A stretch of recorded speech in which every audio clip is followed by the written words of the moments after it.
धम्मपद कोदवग्गो म्हणजेच क्रोधवर्ग. पद क्रमांक 227.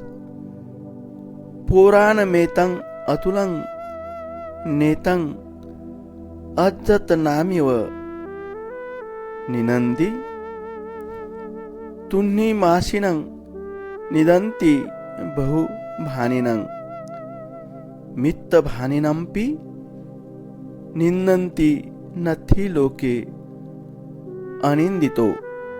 अर्थात हे अतुल, ही जुनी गोष्ट आहे, आजची नाही. गप्प बसलेल्यांची निंदा होते, खूप बोलणाऱ्यांची पण निंदा होते, मितभाषी व्यक्तीची पण निंदा होते. या जगामध्ये असा कोणीच नाही की ज्यांची निंदा होत नाही. धम्मपद.